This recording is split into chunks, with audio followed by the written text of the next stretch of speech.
സകല ഇന്ത്യക്കാരെയും പുറത്താക്കണം, അമേരിക്കയിൽ നിന്ന് പുറത്താക്കണം. ഒറ്റ എണ്ണത്തിന് അമേരിക്കയോട് കൂറില്ല. അവരെല്ലാം ഇന്ത്യക്ക് വേണ്ടി പ്രവർത്തിക്കുന്നു.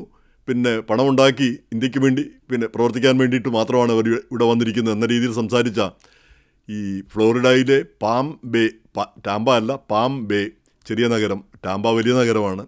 ആ Palm Bay city councillor Chandler ലാങ്വിനെ അദ്ദേഹത്തെ സെൻഷർ ചെയ്യാനായിട്ട് അപലപിക്കാനുള്ള പ്രമേയം അവർ സിറ്റി കൗൺസിലിൽ പാസ്സാക്കി. 5-2 പേര് അനുകൂലിച്ചു, 2 പേര് എതിർത്തു. അപ്പം വാസ്തവം പറഞ്ഞാൽ അത് കേൾക്കുന്നത് സന്തോഷമുള്ള ഒരു കാര്യമാണ്. ഇന്ത്യക്കാർക്കെതിരെ ഇത്ര ശക്തമായിട്ട് പറഞ്ഞപ്പോൾ ഇന്ത്യക്കാർക്ക് അനുകൂലമായിട്ട് പറയാൻ ധാരാളം പേര് രംഗത്ത് വന്നു എന്നുള്ളത് അത് നമ്മൾ വിചാരിക്കുന്നതിനേക്കാൾ അനുകൂലമായൊരു പ്രതികരണം നാനാഭാഗത്തു നിന്നുണ്ടായി. രാഷ്ട്രീയ നേതാക്കളും മറ്റെല്ലാവരും അത് പറയുന്നത് ശരിയല്ല, അങ്ങനെ പറയുന്നത് അടച്ചാഭിക്ഷേപിക്കുന്നത് ശരിയല്ല.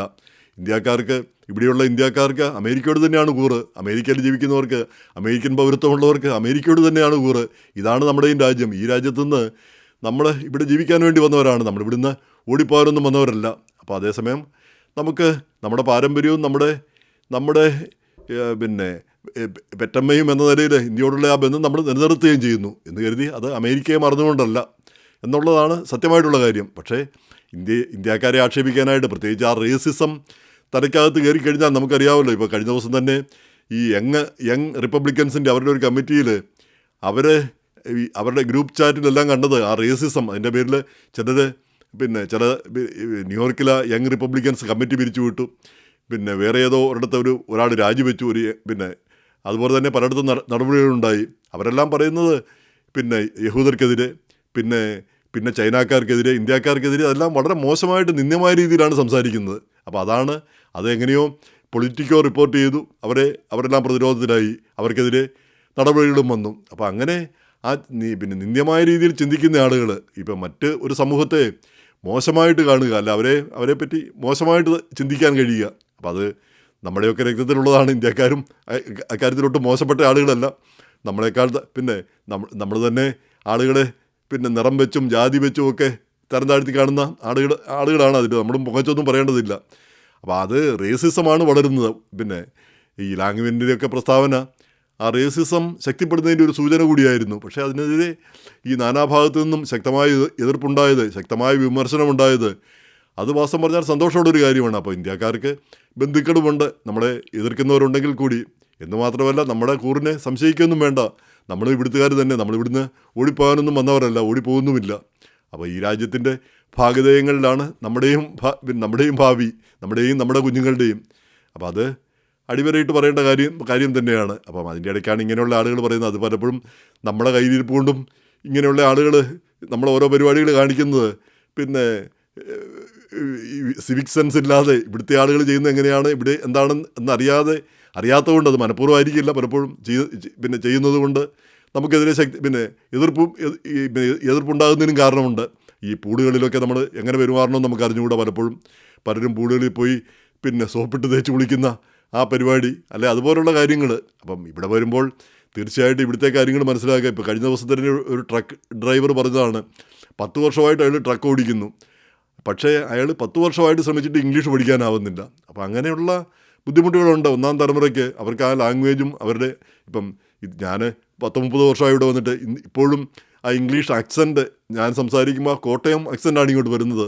കോട്ടയത്തെ അച്ചായന്മാരുടെ ആ ഇംഗ്ലീഷാണ് വരുന്നത്. അപ്പോൾ അത് നിവൃത്തിയില്ല. ഒരു പ്രായം കഴിഞ്ഞ് നമ്മൾ വന്നു കഴിയുമ്പോൾ നമുക്ക് ഇതെല്ലാം മാറ്റാനായിട്ട് എളുപ്പമുള്ള കാര്യമല്ല, നമ്മൾ എത്ര ശ്രമിച്ചാൽ കൂടി.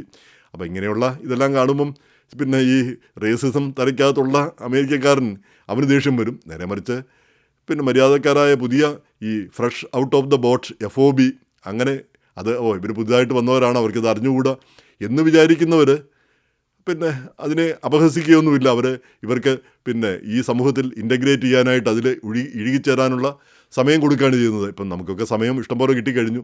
അപ്പം നമ്മളൊക്കെ ഈ സമൂഹത്തിൽ ഇഴുകിച്ചേരുക തന്നെ വേണം, അതിന് ഒരു തർക്കവുമില്ലാത്ത കാര്യമാണ്. അപ്പോൾ ഇതെല്ലാം പറയുന്നതിൻ്റെ ഒരു കാര്യം, ഇപ്പം ഈ ധാരാളം പേരെ ഈ immigration and customs enforcement ICE ധാരാളം പേരെ ഓടിച്ചിട്ട് പിടിക്കുന്നു. വാൽമാർട്ടിലും അല്ലെ അതുപോലുള്ള സ്ഥലങ്ങളിലുമൊക്കെ ചെന്നിട്ട് ആളുകളെ ഓടിച്ചിട്ട് പിടിച്ചിട്ട് നിരത്ത് തട്ടിയിട്ടിട്ട് വിലങ്ങ് വെച്ച് കൊണ്ടുപോവുക. അങ്ങനെയൊക്കെയുള്ളൊരു ക്രൂരമായ കാര്യങ്ങൾ ചെയ്യുന്നത് ശരിയോ എന്ന് തീർച്ചയായിട്ടും അമേരിക്കൻ സമൂഹം ഒന്ന് ചിന്തിക്കേണ്ടതുണ്ട്.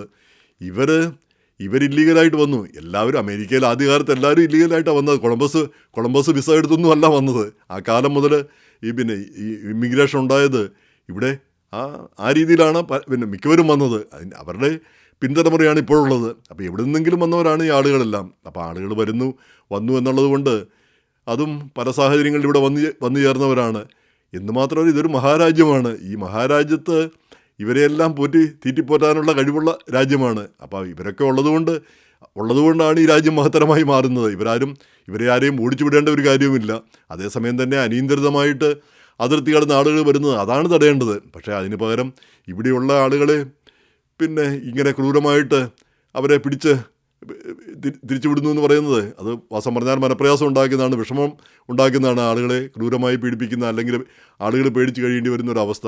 നേരെ മറിച്ച് ലീഗലായിട്ടുള്ള അവരുടെ എല്ലാം ഇത് തീർന്നു കഴിഞ്ഞാൽ അവർ പോകാനായിട്ട് അവർക്ക് നോട്ടീസ് കൊടുക്കാം. അവർ തന്നെ പോകാനായിട്ട് പലപ്പോഴും പല ആളുകളും തന്നെ പോകും. അപ്പോൾ അതിന് വേണ്ടിയിട്ടൊക്കെ അല്ലെങ്കിൽ ചിലർ ഇവിടെ തുടർന്നുകൊണ്ട് പോലും ഈ രാജ്യത്തിന് ഒരു ദോഷവും വരുന്നില്ല. അവരിവിടെ ഒരു ബാധ്യതയാണെങ്കിലാണ് പ്രശ്നം. ബാധ്യതയില്ലെങ്കിൽ നമ്മൾ ഇത്രയധികം ബഹളം വെക്കേണ്ട ഒരു കാര്യമുണ്ടോ എന്ന് പോലും ചിന്തിക്കാനായിട്ട് തോന്നുന്നു. അപ്പം എന്തായാലും ഈ റെയ്ഡുകളും ഇതൊന്നും അമേരിക്കയ്ക്ക് ഭൂഷണമായിട്ട് തോന്നുന്നില്ല. പ്രത്യേകിച്ച് നമ്മുടെ ഈ അന്യരാജ്യങ്ങളിലെ മനുഷ്യാവകാശ ധ്വംസനത്തെ പറ്റിയൊക്കെ വാദോരാതെ പറയുന്ന ആളുകളാണ് അമേരിക്ക. ഇടപെടുന്ന രാജ്യമാണ്. അപ്പോൾ ഇങ്ങനെയൊക്കെ കാണിച്ചിട്ട് മറ്റു രാജ്യത്തെ മനുഷ്യാവകാശ ധ്വംസനത്തെ പറ്റിയൊക്കെ എങ്ങനെ സംസാരിക്കാൻ പറ്റും? എന്തായാലും ഈ അധികാര സ്ഥാനങ്ങളിലിരിക്കുന്നവരൊക്കെ ഒന്ന് റീതിങ്ക് ചെയ്യേണ്ട കാര്യമാണ്. ഇവിടെ ഉള്ള ആളുകൾ, നിലവിലുള്ള ആളുകളെ അവരെ ആവശ്യമാണ്. അവർ ഈ രാജ്യത്തിന് ബാധ്യതയാകാത്തിടത്തോളം കാലം അവരവിടെ കഴിഞ്ഞോട്ടെ. വിസയും ഇനി ആളുകൾ വരുന്നതിന് നിയന്ത്രണം ഏർപ്പെടുത്തണം. അതാണ് പ്രധാനപ്പെട്ട കാര്യം. അങ്ങനെയാണ് ഒരു ചിന്താഗതിയിലൊരു മാറ്റം വരേണ്ട കാലമായി എന്ന് തോന്നുന്നു.